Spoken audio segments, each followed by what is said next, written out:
So once we've done that, now we can be really gentle and start rolling our pasta. And you need to be clean and you need to be really gentle with the pasta and not overwork it. So tiny dusting of flour. And in Italy, this is an art form. Making pasta is an art form. So if you can do this at home, everybody's going to think you're really special. So I've now gone from 1 to 3. So you'll go from 7 to 5. Okay? And then through we go. Okay, and then I'll go from 3 to 5.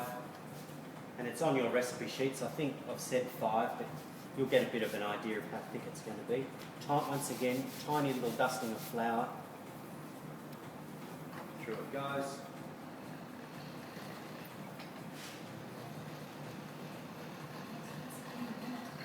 Okay, and that's probably fettuccine or tagliatelle where we want it to be. See, it's just, remember I mentioned at the beginning, this is what I call a nice firm pasta, a resilient pasta. With the extra egg yolks, the extra protein, it's got a lot of stretch in it. So it's a very forgiving pasta. So if I wanted to do something, say, like lasagna sheets, cut it into sizes, and I can take it all the way to 6, which is really thin, and the pasta will still hold its shape, because lasagna should be as thin as possible.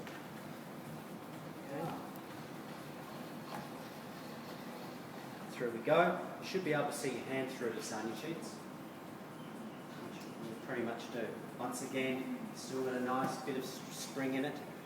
Okay, so when we say a good, firm pasta, this is what it is. So, 2 things. Not too much flour, keep the bench nice and clean, and more importantly, keep it in nice manageable lengths.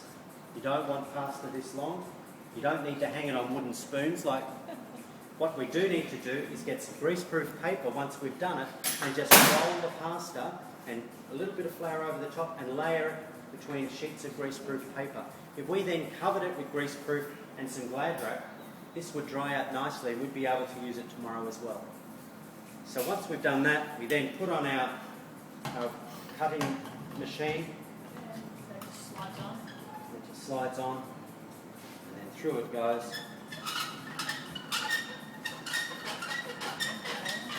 Okay. It's laid out on the bench, tiny little dusting of flour just to stop it sticking together more than anything else. Let it dry out and it's ready for cooking.